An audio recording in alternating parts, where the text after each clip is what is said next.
Hello all and welcome to the competitive classes. जैसा कि आप सब जानते हैं कि कल से जेके बैंक के बैंकिंग एसोसिएट के एग्ज़ाम जो हैं वो शुरू होने वाले हैं। तो आज के सेशन में हम रीजनिंग का मॉक टेस्ट लेंगे। मॉक टेस्ट की तरह ही कुछ क्वेश्चंस हम यहाँ पे आपको सॉल्व करवाएंगे। मैक्सिमम से मैक्सिमम जितने हो सकेंगे उतने हम सॉल्व करने की कोशिश करेंगे आज के इस सेशन में। वीडियो को शुरू करने से पहले वीडियो को लाइक कीजिए, शेयर कीजिए अपने फ्रेंड्स के साथ, ताकि ज़्यादा से ज़्यादा लोगों तक हमारी आज की वीडियो जो है वो पहुँच सके। ऑल्सो जिन्होंने चैनल को अभी तक सब्सक्राइब नहीं किया है तो do subscribe it and don't forget to press the bell icon. अगर आपने पुराने वीडियोज़ अभी तक नहीं देखे हैं तो डिस्क्रिप्शन बॉक्स में लिंक दिया है प्लेलिस्ट का, जिसमें सारी वीडियोस जो भी हमने बैंकिंग एसोसिएट्स पे बनाई हैं, जो भी पोस्ट की हैं, वो सारी आपको एक ही प्लेलिस्ट के अंदर मिल जाएंगी। तो चलिए स्टार्ट करते हैं आज का सेशन। क्वेश्चन आपके सामने जैसे ही आएगा ट्राई टू सॉल्व इट। ज़्यादा टाइम मैं नहीं दूंगी बिकॉज उस तरह वीडियो बहुत लंबी चली जाएगी और आपको भी अपने लेवल पे पढ़ाई करनी है और हमें भी बाकी देखना है। तो चलिए फर्स्ट क्वेश्चन है आपकी स्क्रीन पे, आप देख पा रहे हो। कोडिंग डिकोडिंग का क्वेश्चन है, चाइनीज डिकोडिंग है। In a certain code language ही ता मी सी means Raghu plays rugby today. देखो पैटर्न ऐसा है कि आप कंफ्यूज हो जाओ कि कौन सा कोड किसका है, बट आपको क्वेश्चन पढ़ते हुए ध्यान रखना है कि कोड ऊपर है, डिकोडेड नीचे है, ठीक है। तो जब आपने पढ़ लिया, पहला क्वेश्चन है which of the following means in that code language, ठीक है। चलिए मैं आपको 30 सेकेंड देती हूँ क्वेश्चन करने के लिए, ठीक है।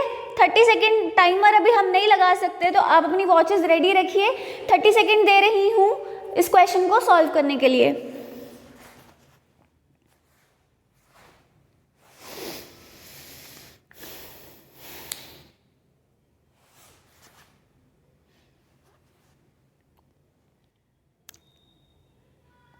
And so the time is up. हमें निकालना है इनका कोड। तो हम पहले ये देखेंगे कि इन कौन कौन से सेंटेंसेस में दिया गया है। फर्स्ट सेंटेंसेस में देखो, सेकंड सेंटेंस में देखो और थर्ड सेंटेंस में देखो। तो जो थर्ड सेंटेंस है वहाँ पे है तपन प्लेज इन स्कूल। तो इन सिर्फ थर्ड सेंटेंस में दिया गया है। जब इन किन्हीं दो सेंटेंसेस में रिपीट नहीं हो पा रहा, मतलब मैं सिंपली उसका कोड नहीं निकाल सकती, मुझे क्या करना पड़ेगा, मुझे उस सेंटेंसेस के बाकी वर्ड्स का कोड निकालना पड़ेगा और जो रिमेनिंग कोड बचेगा फिर वो किसका कोड होगा, इनका। तो तपन रिपीट हुआ है क्या बाकी के दो सेंटेंसेस में? अगर मैं देखूं तपन, तो मैं देख पा रही हूँ तपन भी रिपीटेड नहीं है बाकी के ऊपर वाले दो सेंटेंसेस में, जबकि प्लेस जो है वो फर्स्ट सेंटेंस में भी है और थर्ड सेंटेंस में भी है। तो देखो कौन सा कोड जो है वो रिपीट हो रहा है, ही ता मी सी की हा ली। तो सी जो है वो रिपीट हो रहा है, मतलब प्लेस का कोड क्या रहा, सी। फिर इन नहीं है, स्कूल देखो, स्कूल सेकंड और थर्ड सेंटेंस में रिपीट हो रहा है, तो मतलब मेरे पास स्कूल का कोड भी मिल जाएगा जो होगा जी ती ता हा सी की हाली। तो स्कूल का रहेगा हा। तो इस तरह इस सी और हा को जब हम थर्ड से निकाल देते हैं तो हमारे पास क्या बचता है, की ली, और इसका भी की ली। क्योंकि मुझे नहीं पता कि इसका की है या इसका की है, इसका ली है या इसका ली है। मतलब जो मेरा फर्स्ट क्वेश्चन है उसमें इनका आंसर क्या आएगा, आइदर 1 और 2, आइदर 1 और 2। ओके, चलते हैं अपने नेक्स्ट क्वेश्चन पे। हमें कोड बताना है, हा किसका कोड है। इनमें हमने देख लिया हा किसका कोड है, तो हा किसका कोड रहेगा, हा रहेगा स्कूल का, विच इज माई ऑप्शन नंबर 2, ठीक है। तो कोडिंग डिकोडिंग पे आपको ऐसे ही क्वेश्चंस आने वाले हैं, या तो आपको सामने सामने कोड गिवन होगा जिस तरह क्वेश्चन 2 में था, या तो आपको कोड निकालने के लिए उस सेंटेंस के बाकी वर्ड्स का कोड निकालना होगा और फिर जाके आपको उसका जो रिमेनिंग बचेगा वो गिवन क्वेश्चन का आंसर होगा। तो इस तरह के ही दो ऑप्शंस बनते हैं हमारी कोडिंग डिकोडिंग में, इसलिए हमने कोडिंग डिकोडिंग के ज़्यादा क्वेश्चंस नहीं डाले, ठीक है। अब चलते हैं अपने नेक्स्ट क्वेश्चन पे जो आप सबकी स्क्रीन पे है।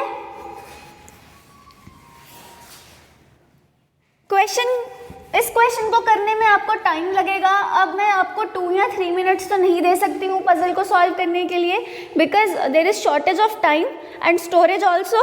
तो इसलिए हम साथ साथ में करने की कोशिश करते हैं, आप अपने बेसिस पे करिए, मैं आपको साथ साथ में बताती जाऊंगी कि कैसे करना है इस क्वेश्चन को। तो some boxes are arranged vertically by keeping them one above the other. Box also uncertain number of boxes है, अभी तक हमें नंबर ऑफ बॉक्सेस नहीं पता। Box y is kept neither at the top nor at the bottom, अभी तक सिर्फ ये पता कि y ऊपर नहीं हो सकता, सबसे नीचे नहीं हो सकता, तो y किसी भी पोजीशन पे हो सकता है, तो इसको होल्ड पे रखेंगे, नेक्स्ट स्टेटमेंट पे चलेंगे। Number of boxes kept between c and x is 1 less than the number of boxes between c and d। तो अगेन अभी मुझे नहीं पता c और d के बीच में कितने हैं, c और x के बीच में कितने हैं, तो मैं कैसे उनको अपने अरेंजमेंट में बिठा दूं, है ना। हो सकता है उनके बीच में 1 हो, 2 हो, 3 हो, 4 हो, 5 हो, इसलिए स्टेटमेंट को भी होल्ड पे रखेंगे। नेक्स्ट स्टेटमेंट पे चलो, that only 2 boxes are kept above q। तो हमें एक पॉइंट ऑफ रेफरेंस मिल गया दैट ये फर्स्ट बॉक्स है, ये सेकंड बॉक्स है और ये मेरा थर्ड बॉक्स है, क्योंकि Q के ऊपर सिर्फ 2 बॉक्स रखे जाएंगे। आगे है box P which is kept immediately below D is arranged at one of the places below box A। जो A है, A के कहीं पे भी नीचे P होगा और कि नीचे D होगा और D के बिल्कुल नीचे क्या होगा, P होगा। आगे चलो, C is kept immediately above A, तो C जो है वो बिल्कुल A के ऊपर रखा जाएगा। आगे है only 1 box is kept between Q and A। अब Q और A के बीच में एक बॉक्स है, अगर मैं A को यहाँ पे रख दूँ तो C मेरा ऊपर चला जाएगा, जो कि पॉसिबल नहीं है, क्योंकि मुझे बोला गया है Q जो ऊपर से थर्ड नंबर पे है, मतलब Q के बाद ये छोड़ के मेरा C आएगा, A आएगा। A के इमीडिएटली अबव C है, तो मेरा C कहाँ आएगा, मेरा C आएगा यहाँ। आगे है only 2 boxes are kept between x and A which is not kept at the top of the stack. तो A जो है वो टॉप पे तो नहीं है, मुझे पता चल गया, बट उसने मुझे क्या बोला कि x और A के बीच में 2 बॉक्सेस हैं, तो हो सकता है इन 2 बॉक्सेस को छोड़ के यहाँ पे x हो, बट एक और पॉसिबिलिटी क्या है कि A के 2 बॉक्सेस छोड़ के यहाँ पे क्या हो, x हो। ठीक है, A और x के बीच में 2 बॉक्सेस थे, तो हो सकता है ऊपर की तरफ हो और हो सकता है नीचे की तरफ हो। आगे चलो, only 2 boxes are kept between x and A। अगला है B and x are kept above A, तो मेरी ये पॉसिबिलिटी यहीं पे ख़त्म हो गई। अब उसने बोला B और x A के ऊपर हैं, तो A के ऊपर सिर्फ एक पोजीशन खाली है, ये वाली, तो मतलब यहाँ पे क्या आएगा, ऑप्शन B। और यहाँ पे क्या आएगा, अब आगे देखो, मुझे बोला गया था C और X के बीच में, सबसे ऊपर वाला सेंटेंस पढ़ो, number of boxes kept between C and X is 1 less than the number of boxes kept between C and D। तो C और X के बीच में जितने बॉक्स हैं वो एक कम है किसके बीच में से, C और D के बीच में। मतलब अगर C और X के बीच में एक बॉक्स है तो C और D के बीच में कितने बॉक्स होंगे, C और D के बीच में 2 बॉक्स होंगे।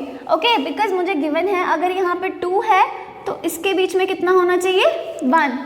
ठीक है, तो नेक्स्ट था मेरा only B and X are kept above A, जो कि हमने बना लिया। Number of boxes below C is 1 more than number of boxes above A, above C। C के ऊपर जितने बॉक्सेस हैं नीचे उससे एक ज़्यादा है, मतलब C के ऊपर अगर 3 बॉक्स हैं तो C के नीचे कितने बॉक्स होंगे, 4।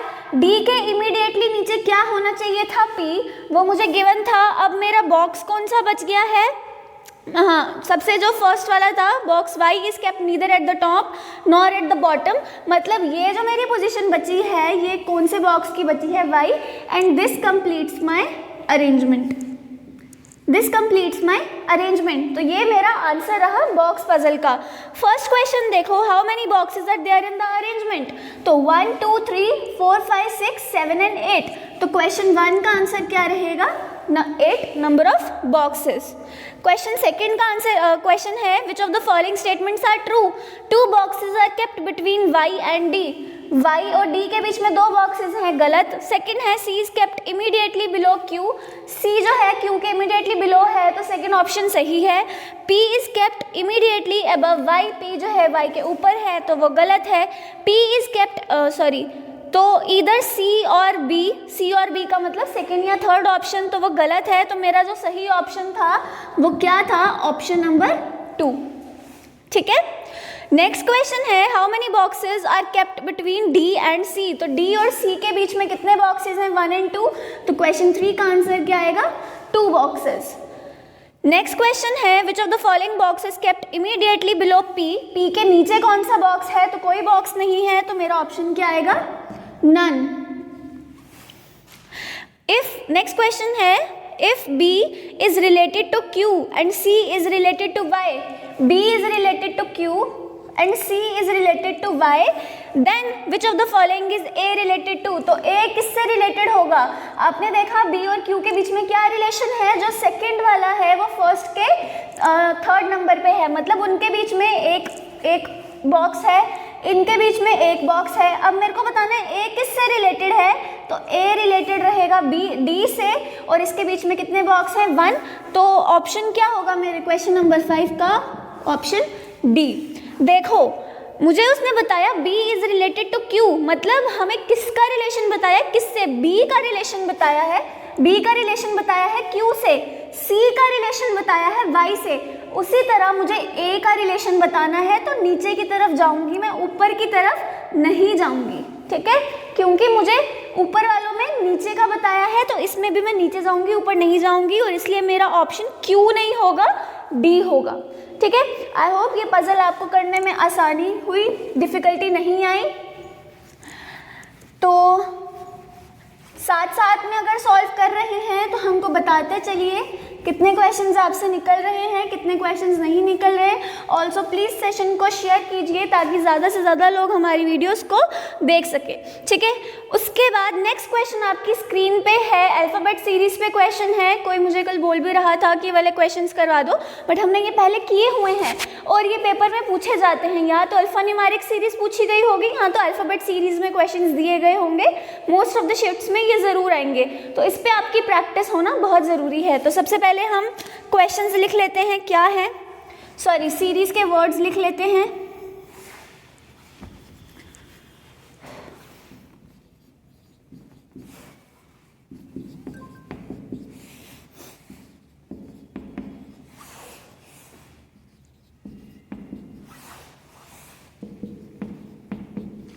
तो ये हमको 5 वर्ड्स दिए गए हैं और क्वेश्चन नंबर 1 जो है वो आपको क्या बोल रहा है, डायरेक्शंस पढ़ो। How many letters are there in the English alphabetical series between the second letter of the word which is second from the right hand and third letter of the word which is second from the left hand.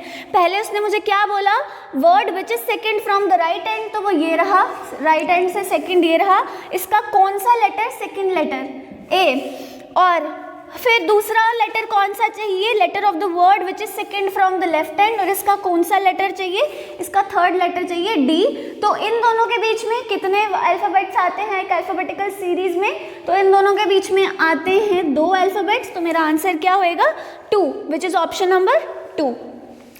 Next question है आपकी screen पे, if the given words are arranged in the order as they appear in a dictionary from left to right, which of the following will be the fourth from the left end. अगर इन words को dictionary में from left to right arrange कर दिया जाए तो fourth from the left end क्या होगा। अब डिक्शनरी से अरेंज कर दिया जाए तो आपको पता है वहाँ पे अल्फाबेटिकली वर्ड्स आते हैं। तो सबसे पहला अल्फाबेट मेरा क्या है, सबसे पहला आएगा मेरा बैट, फिर आएगा मेरा डैड, उसके बाद क्या आएगा हैट, उसके बाद आएगा, ये आ गया first, second, third, fourth and fifth. तो क्वेश्चन 2 का आंसर मेरा क्या रहेगा, रॉ, जो कि fourth from the left and होगा जब हम इन वर्ड्स को अरेंज करेंगे ना डिक्शनरी मैनर, ठीक है। नेक्स्ट क्वेश्चन है आपकी स्क्रीन पे, if the position of the first and the third alphabet of each of the word are interchanged, which of the following will not form a meaningful word in the new arrangement. First और third को change करना है तो NOW, DAD, WAR, TAB, TAH।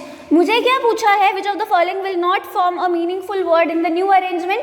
तो आप देख रहे हो meaningful meaningful meaningful meaningful, only this word is not meaningful. तो कितने वर्ड्स हुए, एक वर्ड हुआ, और कौन सा वर्ड हुआ, हैट। तो मेरे क्वेश्चन 3 का आंसर क्या रहेगा, हैट, ओके।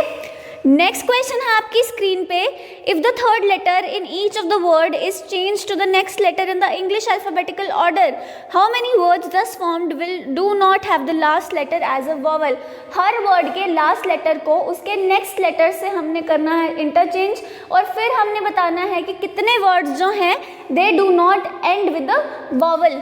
अब एन है, एन क्या आता है, ओ, तो ये क्या बन जाएगा WOO, ये क्या बन जाएगा DAE, ये क्या बन जाएगा RAR, ये क्या बन जाएगा BAU, ये क्या बन जाएगा HAU। तो कितने वर्ड ऐसे हैं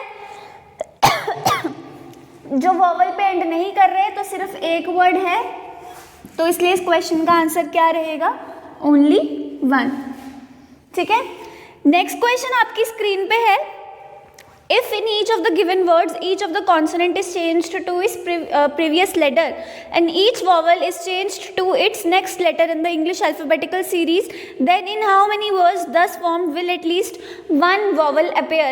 तो इस क्वेश्चन को आपको पता है कैसे करना है, हर कॉन्सोनेंट जो हमारे वर्ड्स में है उस कॉन्सोनेंट को आपको उसके प्रीवियस लेटर से करना है रिप्लेस, और हर वॉवल को उसके नेक्स्ट लेटर से रिप्लेस करना है, और उसके बाद बताना क्या है कि कितने वर्ड्स हैं जिनमें एटलीस्ट 1 वॉवल जो है वो अपेयर करेगा। तो ये क्वेश्चन आपके लिए होमवर्क है, चाहे तो आप अभी सॉल्व करके कमेंट सेक्शन में लिखो या इसको होल्ड पे रखो और बाद में सॉल्व करके मुझे बताओ। तो क्वेश्चन 5 जो है वो आपको खुद करना है, और ऐसा क्वेश्चन जो है वो पेपर में डेफिनेटली आता है कि इसको प्रीवियस लेटर से चेंज किया जाए और उसको उसके नेक्स्ट लेटर से चेंज किया जाए। ठीक है, तो ये क्वेश्चन हो गया आपके लिए। चलते हैं हम नेक्स्ट क्वेश्चन पे। आई होप आपको स्पीड ज़्यादा नहीं लग रही है, बिकॉज ये रिवीजन क्लास है, हम आपको कॉन्सेप्ट भी समझा नहीं रहे, हम आपके साथ सिर्फ रिवीजन कर रहे हैं कुछ क्वेश्चंस की जो कि पॉसिबली आने वाले पेपर्स में आ सकते हैं। ऑल्सो बहुत सारी शिफ्ट्स हैं, बहुत सारे दिनों में ये पेपर हो रहा है, तो बहुत वैरायटी के क्वेश्चंस आएंगे। आपको एक लिमिटेड वैरायटी के क्वेश्चंस ना पढ़ते हुए एक ब्रॉडर बेस पे क्वेश्चंस करके जाने हैं, practice is must. Okay, next है PQRSTUV आर 8 पॉइंट्स। ठीक है, डायरेक्शन सेंस का क्वेश्चन है, डायरेक्शंस को ध्यान से बनाओ ताकि आपको गलती ना लगे। तो Q is 30 metre west of P, Q P के 30 मीटर वेस्ट पे है, मतलब ये अगर Q है तो P इसके ईस्ट पे होगा, और इनके बीच में डिस्टेंस कितना है 30 मीटर्स का। P is 15 metre north of R is 15 metre north of Q। North of Q तो मतलब हमको ऊपर जाना पड़ेगा, कितना 15 मीटर्स, और ये कौन है, ये है R। S is 15 metre east of R, S जो है वो R के 15 मीटर है। तो आपको ये ध्यान रखना है कि अगर आपने 30 बनाया था तो आप 15 इसके कहीं ऊपर आएगा, तो यहाँ तक आप क्या बनाओगे, S बनाओगे। आगे चलो, T is 15 metre south of S, ये 15 था तो ये भी 15 रहेगा, और यहाँ पे कौन आएगा, कौन आ गया, ये T। ठीक है, ये पॉइंट हो गया T, और ये डिस्टेंस कितना हो गया 15। आगे है U is 15 metre south of T, south of मतलब नीचे जाना है 15 मीटर, तो ये 15 रहा, और ये क्या आ गया U। आगे V is 30 metre east of U, तो ये कितना था 15, इतना 15 हो गया, तो आगे आपने इसको डबल कर लिया और ये कितना बन गया मेरा 30। फिर इसके आगे and W is 15 metre north of V, तो इसके ऊपर जाना है 15 मीटर, और ये मेरा क्या बनेगा 15, और ये क्या होगा W। तो ये बन गया मेरा डायरेक्शन सेंस का डाइग्राम, जिसके बेसिस पे आपको 2 to 3 क्वेश्चंस जो हैं वो पूछे गए होंगे। तो फर्स्ट क्वेश्चन है point T in which direction with respect to R। With respect to R T की क्या डायरेक्शन है, तो ये अगर मेरा नॉर्थ है, ये ईस्ट है, ये साउथ है और ये वेस्ट है, तो यहाँ पे मैं R को रखूँगी और T को मेरा यहाँ पे है, तो इसकी डायरेक्शन क्या हुई इन दोनों के बीच में, विच इज साउथ ईस्ट। तो क्वेश्चन नंबर 1 का आंसर क्या होगा, south east. Okay, next question है how far and in which direction is Q with respect to W। Q W ढूंढो, W और Q के बीच में कितना रिलेशन है और Q की direction with respect to W क्या है। तो डिस्टेंस की बात करें तो इतना था 30, इसको मिला के 15, तो डिस्टेंस हो गया 45 किलोमीटर्स और मीटर्स जो भी है 45 मीटर। और Q की डायरेक्शन बतानी है विद रिस्पेक्ट टू W, तो Q जो है वो W के कहाँ पर है, W के वेस्ट पर है। क्वेश्चन नंबर 2 का आंसर।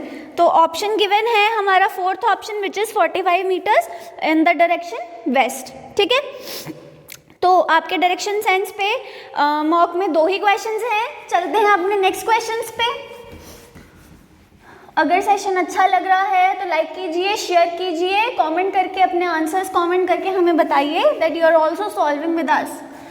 तो नेक्स्ट क्वेश्चन आप सबकी स्क्रीन पे है, ऑर्डर एंड रैंकिंग का क्वेश्चन है। There are 6 members in the family of 3 order and ranking का नहीं है, ब्लड रिलेशन का है। There are 6 members in the family of 3 generation. हमें गिवन है कि 3 जनरेशन्स हैं और नंबर ऑफ पीपल कितने हैं, 6। There are 2 married couples in the family, मतलब अगर आपको नहीं पता चल रहा तो हो सकता है कि वो हस्बैंड वाइफ हों। आगे है D is the son in law of B. अगर ये बी है तो बी की कोई बेटी रही होगी और उसका हस्बैंड जो है वो कौन रहा होगा, डी। और मेल था, सन इन लॉ था, तो हमने इसको प्लस कर दिया। ठीक है, डबल ये जो साइन है ये हम बनाते हैं मैरिड कपल्स के लिए। तो डी का मुझे बता दिया गया है कि वो सन इन लॉ है, किसका, बी का। मुझे उसके बेटी के बारे में नहीं पता और इसके बारे में अभी तक नहीं पता। आगे A is the maternal grand mother of F. अभी ए और एफ के बीच में मुझे कुछ नहीं पता, तो ये अगर ए है तो ये कोई इसका बेटा या बेटी होंगे और ये फिर होगा क्या, A is the maternal grand mother. तो मैटरनल ग्रैंड मदर तो माइनस माँ की माँ, तो वो क्या हो गई, फीमेल। आगे है E is the son of सी। सी ई जो है वो सी का सन रहेगा। उसके बाद E and F have opposite genders. अगर ये पॉजिटिव है तो ये नेगेटिव है, मतलब अगर ये लड़का है तो ये लड़की है। अब देखो आपने इसको कैसे कंबाइन करना है। हमें बोला था 3 जनरेशन्स है, 3 जनरेशन्स ये आ गई और 2 जनरेशन्स हमारे पास ये आ गई। ठीक है, मुझे डी की वाइफ के बारे में नहीं पता और इनके बच्चों के बारे में नहीं पता। अगर मैरिड कपल्स हैं तो ये भी तो मैरिड होगी। तो अगर मैं ए को बी के साथ रखूं, यहाँ पे मेरे पास कुछ नहीं है, सी को इसमें डालूं और ई और एफ को इनमें डालूं, तो क्या मेरा ये ब्लड रिलेशन कंप्लीट हो जाएगा। आपने बनाने के बाद, पॉसिबिलिटी लगाने के बाद ये देखना है कि क्या मेरा अरेंजमेंट मेरे गिवन डायरेक्शंस को काउंटर कर रहा है क्या, और अगर काउंटर नहीं कर रहा मतलब आपने सही बनाया है। अब देखो बी जो थी वो डी की मदर इन लॉ या फादर इन लॉ थी। ए का मुझे बता दिया कि वो मैटरनल मदर है। मैटरनल मदर मतलब अपनी मम्मा की मम्मा। तो अगर ई और एफ बच्चे हैं, इनकी माँ है सी, तो सी की माँ कौन है, ए, और ए का हस्बैंड है बी और बी का सन इन लॉ है डी, तो डी जो है वो इनका फादर हुआ। तो इस तरह मेरा ब्लड रिलेशन था जो कंप्लीट हो गया। मैंने पॉसिबिलिटी लगा के मैंने उनको फिट करने की कोशिश की और फिर आपने देखना है कि कोई चीज़ काउंटर तो नहीं होती। ठीक है, तो क्वेश्चन नंबर 1 है who is maternal grand father of E. E का ग्रैंड फादर कौन है मैटरनल, तो वो कौन रहेगा, बी। क्वेश्चन नंबर 1 का आंसर क्या होगा, बी। नेक्स्ट है how is D related to A. D का ए से क्या रिलेशन है, तो डी जो है वो ए का क्या रहेगा, सन इन लॉ। बेटी का husband would be son in law. Next question है how is F related to E. F और ई का क्या रिलेशन है, ई और एफ जो थे वो दोनों ऑपोजिट जेंडर के थे, तो ई एफ रिलेटेड है। एफ पे नेगेटिव साइन है, मतलब वो सिस्टर हुई किसकी, ई की। तो क्वेश्चन 3 का आंसर क्या रहेगा, सिस्टर। ठीक है, तो ये थे आपके ब्लड रिलेशन के क्वेश्चन। हमने हर सेक्शन को टच करने की कोशिश की है।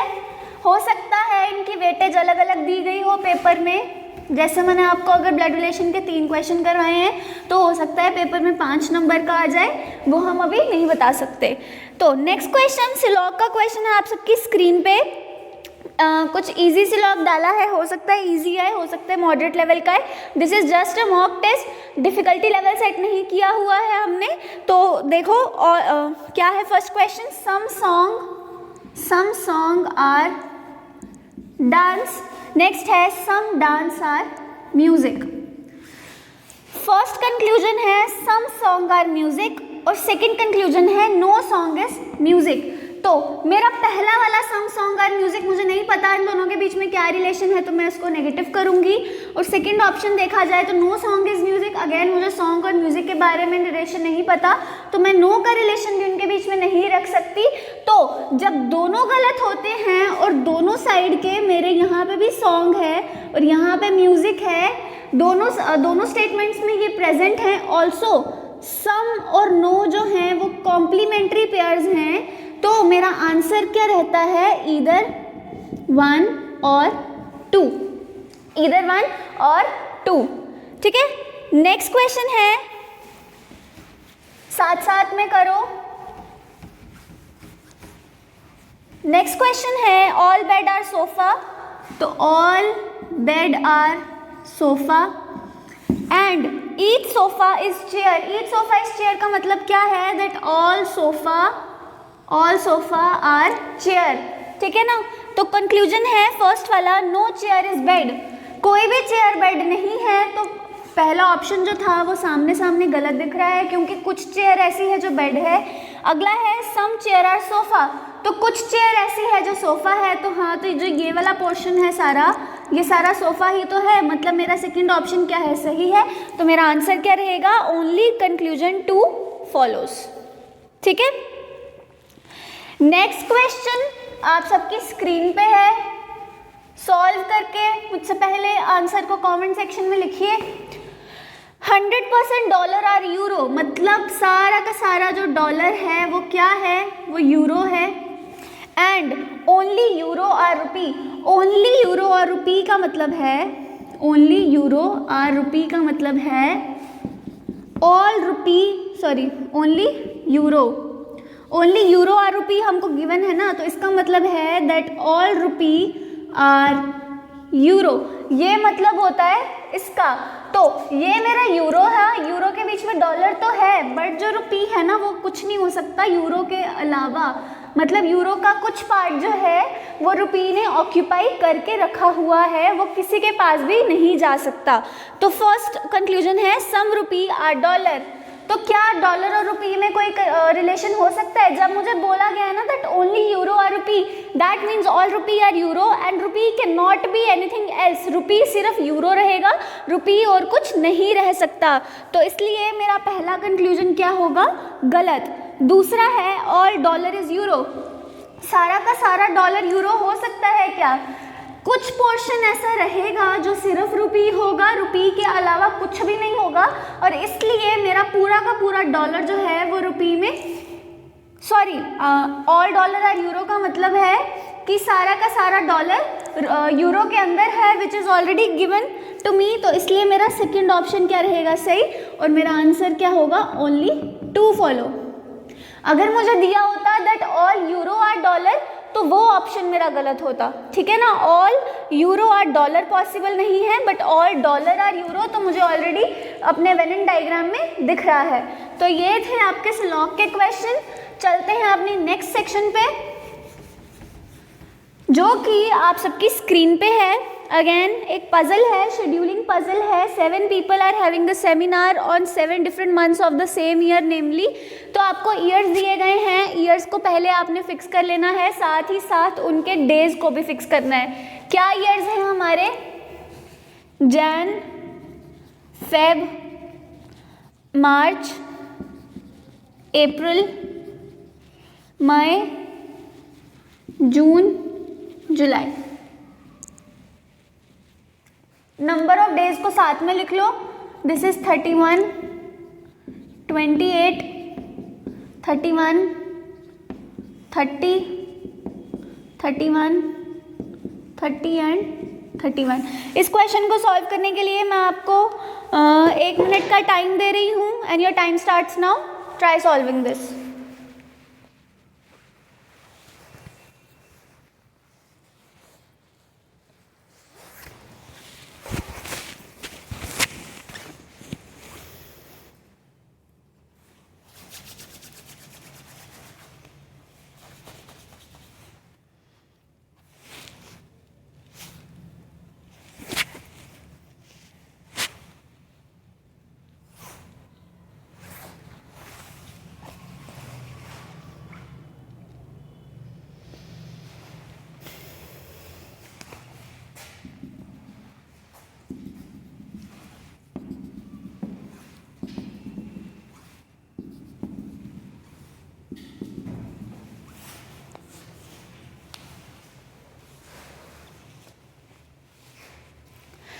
तो देखो, पजल्स को सॉल्व करने से आपको 1 मिनट से ज़्यादा तो डेफिनेटली लगता है, हम सबको पता है। आपको 2 to 3 मिनट्स हर एक पजल को सॉल्व करने में लगते ही लगते हैं, चाहे वो कितनी भी इजी हो या डिफ़िकल्ट हो। तो चलिए साथ साथ में ट्राई करते हैं। सबसे पहले हमें 7 मंथ्स दिए गए हैं और 7 पीपल दिए गए हैं जिनका सेमिनार है। पहला स्टेटमेंट मुझे कह रहा है P has a seminar in a month which has 30 days. तो P का सेमिनार कब है? जिन मंथ्स के 30 डेज हैं। तो 30 डेज वाला एक ये रहा, और कौन सा रहा मेरे पास, और एक ये रहा। ठीक है, 2 मंथ्स ऐसे हैं जिनके पास 30 डेज हैं। फेब्रुअरी को हम 30 डेज में काउंट नहीं करते। आगे है only 2 people are having seminar between P and M। तो P और M के बीच में 2 सेमिनार्स हैं। तो हो सकता है M जो है, M का सेमिनार P से बाद में हो। इस पॉसिबिलिटी की बात करें तो नीचे नहीं हो सकता, तो हो सकता है M का सेमिनार यहाँ पे हो। और तीसरी पॉसिबिलिटी क्या है, जब P का सेमिनार अप्रैल में ही है और M का सेमिनार कब होगा? जनवरी में। तो ये 3 पॉसिबिलिटीज आई मेरे पास। फिर आता है 3 people are having seminar between M and O। M और O के बीच में तो 1 2 3 O, 1 2 3 O। M के ऊपर नहीं जा सकते बिकॉज 2 ही मंथ हैं, 1 2 3 O। तो ये आ गए मेरे M और O। फिर आता है Q has a seminar in a month which has the least number of days. Least number of days होते हैं फरवरी में। तो यहाँ पे क्या आएगा? Q, Q and Q। इन तीनों मंथ्स, तीनों पॉसिबिलिटीज़ में Q आएगा। And then R has seminar just before N but not in the month which has even number of days. R का सेमिनार N से बिल्कुल इमीडिएटली अबव होगा, और R जिस मंथ में है उसमें इवन नंबर ऑफ डेज नहीं होने चाहिए। अगर मैं यहाँ की बात करूँ तो मेरे पास 2 पोजीशंस इकट्ठी खाली होनी चाहिए, ये सिर्फ एक है। तो यहाँ पे आएगा R और यहाँ पे आएगा N। इसकी बात करूँ तो यही 2 पोजीशंस इकट्ठे खाली हैं, और यहाँ पे R यहाँ पे आना था और N यहाँ पे आना था, बट ये इवन नंबर ऑफ डेज है, मतलब ये पॉसिबिलिटी रॉन्ग है। और अगर मैं इसकी बात करूँ तो R यहाँ पे आ सकता था और N यहाँ पे आ सकता था, बट अगेन R जो है इवन नंबर ऑफ डेज में नहीं आ रहा, मतलब मेरी ये पॉसिबिलिटी भी गलत होके जो ओनली पॉसिबिलिटी रिमेनिंग है वो ये है। तो PQR MNO PQR। तो एक पोजीशन मेरे पास खाली है, और उस दिन किसका सेमिनार होगा? S का। और इस तरह मेरा जो पजल था वो कंप्लीट हो गया। ठीक है, बाकी के 2 पॉसिबिलिटीज़ मैं मिटा देती हूँ। तो ये बन गई मेरी पजल। अब क्वेश्चंस देखते हैं। Who among the following has a seminar in the month of June. June के मंथ में किसका सेमिनार है? तो क्वेश्चन 1 का आंसर होगा N। नेक्स्ट है 4 अमंग, 1 सेकेंड,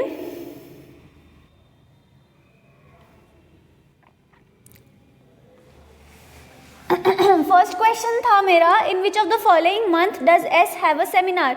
तो S का सेमिनार किस मंथ में है? तो क्वेश्चन 1 का आंसर क्या है? जनवरी। नेक्स्ट क्वेश्चन है how many people have a seminar between O and Q। तो O और Q के बीच में किसी का भी सेमिनार नहीं है, तो इसलिए मेरा क्वेश्चन 2 का आंसर होगा नन। नेक्स्ट क्वेश्चन है who has a seminar immediately before R। R के इमीडिएटली बिफोर किसका सेमिनार है? P का। तो मेरा आंसर क्या रहेगा? P।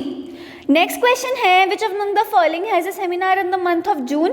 तो जून के मंथ में सेमिनार किसका है? N का। तो क्वेश्चन 4 का आंसर क्या रहेगा? N।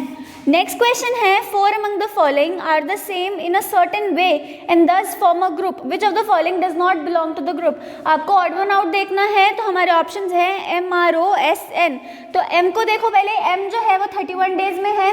नेक्स्ट है R भी 31 डेज में है, O 31 डेज में है, S भी 31 डेज में है। तो सिर्फ N है जो 30 डेज मंथ वाले में उसका सेमिनार है, तो इसलिए मेरे क्वेश्चन 5 का आंसर क्या होगा? N। ठीक है, because it has seminar in a month which has 30 days. तो हमारा ये पजल भी कंप्लीट हो गया। ठीक है, थोड़ी सी रेस्ट कर लो जितनी देर मैं बोर्ड मिटा रही हूँ। नेक्स्ट क्वेश्चन आप सबकी स्क्रीन पे है। ये क्वेश्चन जो है ऑर्डर एंड रैंकिंग का है। तो चलो देख लिया आपने, आपका टाइम स्टार्ट होता है नाउ। आपको 30 सेकेंड दे रही हूँ, तब तक मैं क्वेश्चन रीड आउट करती हूँ और आप सॉल्व करो, ठीक है।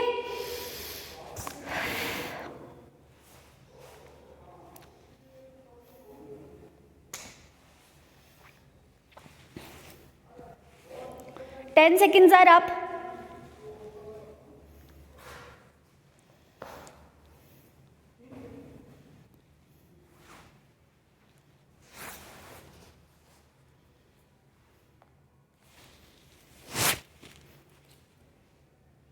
Okay, your time is up. So there are 6 ropes which are of different lengths. F is longer than E but shorter than I. F जो है वो E से बड़ी है और I से छोटी है। नेक्स्ट सेंटेंस है J is longer than F. J जो है वो F से लंबी है।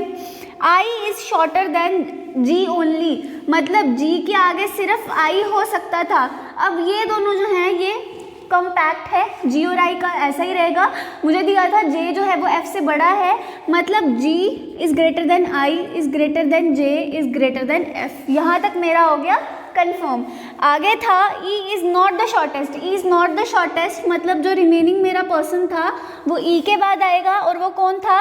E F G H I J। तो ये आ गया मेरा ऑर्डर एंड रैंकिंग का पजल, जो भी था आंसर। अब मुझे आगे क्या गिवन है, that the length of I is 54 centimetre. ये कितना है? 54।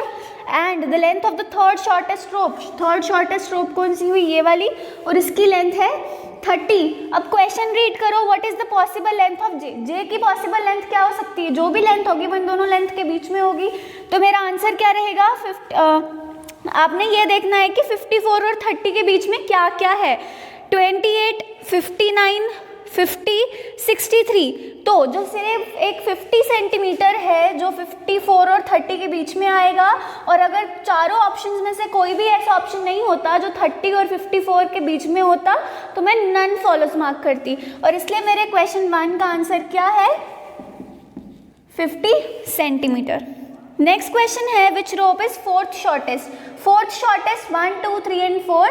तो सेकेंड क्वेश्चन का आंसर क्या रहेगा? जे। नेक्स्ट है how many ropes are shorter than H. तो एच से शॉर्टर कितनी रोप्स हैं? तो एच से शॉर्टर कोई भी रोप नहीं है, तो इसलिए मेरा आंसर क्या आएगा? नन। ठीक है, तो ये था आपका order and ranking based question. Again 5 marks का क्वेश्चन तब आएगा जब आपको 2 पैरामीटर्स इन्वॉल्व होंगे, हाइट भी दी गई होगी, लेंथ भी दी गई होगी, या क्लास में पोजीशन दी गई होगी और हाइट दी गई होगी। तो वो वाले क्वेश्चंस भी प्रिपेयर करके जाना। तो हम चलते हैं अपने नेक्स्ट क्वेश्चन पे, which is again a puzzle. Okay, puzzle आप सबकी स्क्रीन पे है। देखो पढ़ने में ही लंबी लग रही है, मुझे आपको 2 to 3 मिनट्स देने पड़ेंगे और उसकी वजह से वीडियो बहुत लंबी हो जाएगी, इसलिए हम आपको टाइम नहीं दे रहे। अगर पॉसिबल होता तो हम आपका मॉक टेस्ट ज़रूर कंडक्ट करवाते। ठीक है, तो क्वेश्चन क्या है? 8 people are sitting in a row but not necessarily in the same order. एक काम करो, क्वेश्चन पढ़ो खुद से और फिर हम इकट्ठे सॉल्व करते हैं।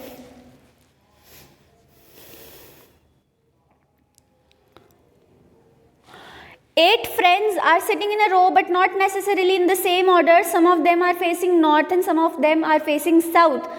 N sits at one of the extreme ends and is facing south. तो पहला स्टेटमेंट है मेरा,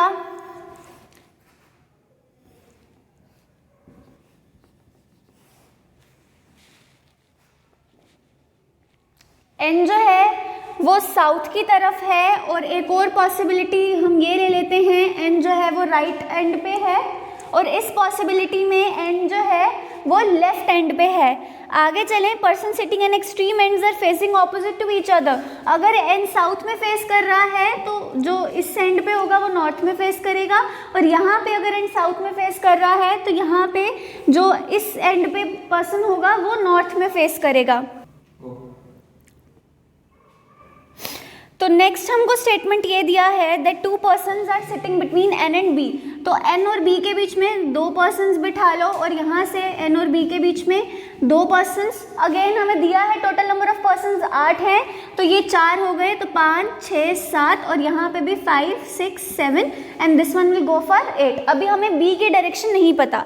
आगे है 3 persons sit to the right of M.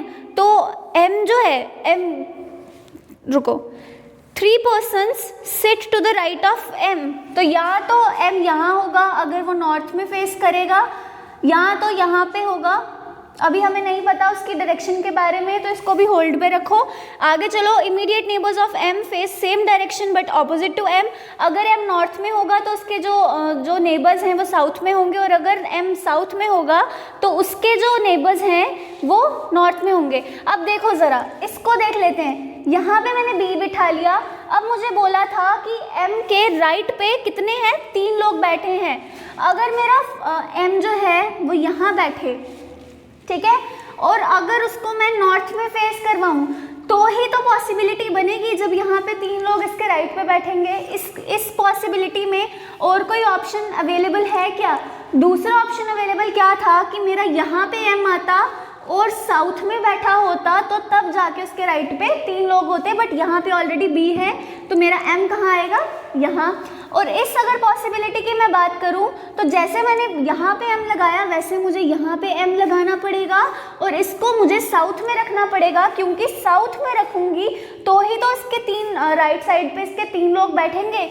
और कोई ऑप्शन मेरे पास नहीं बचता था। दूसरा ऑप्शन यही होता, अगर यहाँ पे एम होता और ये नॉर्थ में होता तो जाके इसके राइट पे 3 लोग बैठते। तो मतलब मेरा एम जो है वो यहाँ पे बैठेगा। नेक्स्ट स्टेटमेंट में था immediate neighbours of M are facing the same direction opposite to M, यही था ना। तो एम अगर नॉर्थ में है तो इन दोनों का फेस साउथ में होगा, और यहाँ पे एम अगर साउथ में है तो इन दोनों का फेस कहाँ होगा?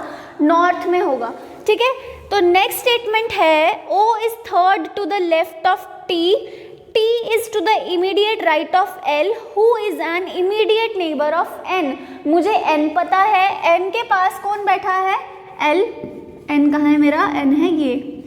N का नेबर है L, एंड पे बैठा है मतलब एक ही नेबर है, और यहाँ पे मेरा L आ गया N के पास। और T कहाँ बैठा था? To the immediate right of L। L के पास यही पोजीशन बाकी है, तो मतलब T यहाँ पे आएगा। T L के राइट पे बैठा था, मतलब L जो है वो नॉर्थ में फेस करेगा। और यहाँ की अगर मैं बात करूँ तो T जो है वो N के राइट पे बैठा है, तो वो तभी पॉसिबल होगा जब L जो है वो साउथ डायरेक्शन में होगा, और यहाँ पे मेरा क्या आएगा? T। आगे क्या दिया था? O is third to the left of T।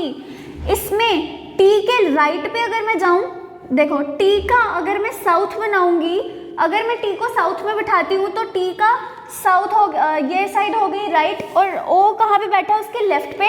T के लेफ्ट पे जगह नहीं है O के लिए, मतलब मैंने गलत डायरेक्शन बनाई है। वो कब पॉसिबल होगा? जब मैं T को नॉर्थ में बिठाऊंगी, एंड 1 2 3 और O बैठेगा यहाँ। सिमिलरली यहाँ पे अगर मैं उसको नॉर्थ में बिठाती हूँ, अगर मैं इसको नॉर्थ में बिठाती हूँ तो O उसके राइट पे आएगा, बट O उसके लेफ्ट पे है, मतलब मुझे T को कहाँ बिठाना पड़ेगा? साउथ में, और तब जाके 1 2 एंड 3 यहाँ पे कौन आएगा? O, ठीक है। नेक्स्ट है Q sits to the left of P। अब मेरे पास दो ही पोजीशंस बची हैं to the left of P। आगे क्या है? B sits third to the right of P। Third to the right B है यहाँ पे, थर्ड टू द राइट मतलब अगर यहाँ पे P बनाऊंगी तभी तो 1 2 एंड 3 पोजीशन पे मेरा B आ सकता है। राइट पे बनाना है मतलब P को कहाँ बिठाना पड़ेगा? साउथ में। साउथ में बिठाऊंगी तो 1 2 एंड 3, थर्ड पोजीशन पे क्या आया? B, है ना। और यहाँ पे B जो है थर्ड पोजीशन पे कब आएगा? जब P रहेगा यहाँ 1 2 एंड 3, और P जब नॉर्थ में होगा तभी तो B जो है उसके राइट साइड पे आएगा। और क्या दिया था मुझे? Q sits to the left of P। एक ही पोजीशन बची Q के लिए। अब ये आपका डिसाइडिंग फैक्टर हो जाएगा कि कौन सी पॉसिबिलिटी सही है, कौन सी पॉसिबिलिटी गलत है। इसमें क्या Q P की लेफ्ट साइड पे आ रहा है? क्या बोला उसने? Q sits to the left of P। इसमें देखो Q जो है P के लेफ्ट पे बैठा है। P अगर साउथ में है तो P के लेफ्ट में Q आ गया, बिल्कुल सही। और यहाँ पे Q जो है वो P के लेफ्ट में बैठा है, तो इसमें भी Q P के लेफ्ट में बैठा है, अभी भी सही चल रही है हमारी। लास्ट स्टेटमेंट है Q and M face direction opposite to each other. Q और M के जो डायरेक्शन है वो ऑपोजिट रहेंगे एक दूसरे के, तो इस पॉसिबिलिटी में देखूं तो ये नॉर्थ में है, ये साउथ में है, मतलब सही। और इसमें देखूं ये दोनों नॉर्थ में है तो गलत, मतलब मेरा जो पॉसिबिलिटी विन कर रही है वो कौन सी, ये वाली। ठीक है, तो इसका मतलब ऊपर वाली पॉसिबिलिटी को हम मिटा देते हैं, उसका कोई रेलेवेंस नहीं बचता। तो क्वेश्चंस देखो इसके बेसिस पे, who sits second to the right of T, T के राइट पे सेकंड नंबर पे कौन है, टी कहाँ है, ये तो टी नॉर्थ में था, सेकंड राइट पे है एन, तो मेरे क्वेश्चन 1 का आंसर क्या रहेगा, एन। नेक्स्ट है 4 of the following options are related and form a group. Find the person who does not belong to that group. Q, P, B and T. Q, P, B and T. आपने देखा सिर्फ ये था जो south की तरफ direction में था और बाकी चारों जो थे वो राइट साइड पे थे, इसलिए मेरे क्वेश्चन 2 का आंसर भी क्या रहेगा, N। ठीक है, नेक्स्ट क्वेश्चन है, in a certain way P is related to M. P is related to M. And in the same way which of the following is related to L. अगर मैंने बोला ना P is related to M, तो मुझे ये बताना है ये L से कैसे रिलेटेड होगा। तो L कहाँ है मेरा, L है ये, तो P और M के बीच में एक था, P नॉर्थ में था, M साउथ में था, उसी तरह L साउथ में है, L का एक छोड़ के क्या आ जाएगा, B। तो मेरा यहाँ पे कौन सा ऑप्शन आएगा, B। B ऑप्शन में है, बिल्कुल है सेकेंड ऑप्शन, तो क्वेश्चन 3 का क्या आंसर रहेगा, B। ठीक है, नेक्स्ट क्वेश्चन है, what is the position of O with respect to M। O की position with respect to M क्या है, तो O जो है वो M के इमीडिएट राइट पे है। क्वेश्चन 4 का क्या आंसर आएगा, इमीडिएट राइट। ठीक है, which is my option number 1।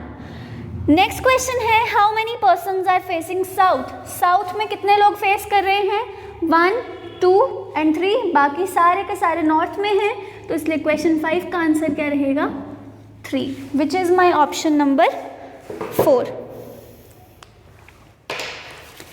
ठीक है, तो आज के सेशन में आई गेस हमने पूरे के पूरे 35 क्वेश्चन सॉल्व किए हैं। अगर 1-2 क्वेश्चंस छूट गए होंगे तो जो PDF है आज के प्रैक्टिस मॉक का, वो मैं अपने टेलीग्राम चैनल पर डाल दूंगी, जिसका लिंक जो है वो डिस्क्रिप्शन बॉक्स में गिवन है। वहाँ पर आप जाके PDF को डाउनलोड कर सकते हो और खुद प्रैक्टिस कर सकते हो। अगर कोई क्वेश्चन छूट गया है तो do it by your self. अगर आज के सेशन में आपको कोई डाउट फेस करना पड़ा या कोई आपको क्वेरी है तो do ask us in the comment section. Also practice कीजिए, वीडियो को शेयर कीजिए, लाइक कीजिए और चैनल को सब्सक्राइब कीजिए, ताकि ज़्यादा से ज़्यादा लोग जो है उस वीडियोज़ को शेयर करके वीडियोज़ को देख सकें। तो आज के सेशन में इतना ही। All the very best. जिन लोगों का एग्ज़ाम कल है पैनिक मत कीजिए, सिर्फ प्रैक्टिस कीजिए और काम माइंड से पेपर को दीजिए। एक्यूरेसी को बना के रखो, ज़्यादा आपका जो मैटर करता है वो स्पीड करती है, साथ ही साथ एक्यूरेसी भी उतनी ही इम्पॉर्टेंट है। So keep that in mind to keep the accurate question. जो भी क्वेश्चन सॉल्व करो एक्यूरेसी से सॉल्व करो, ठीक है। तो आज के सेशन में इतना ही। कोई डाउट पूछना होगा तो डू कमेंट, और जैसे भी आपको पूछना है आप पूछ सकते हैं। तो thank you so much for watching and have a nice day.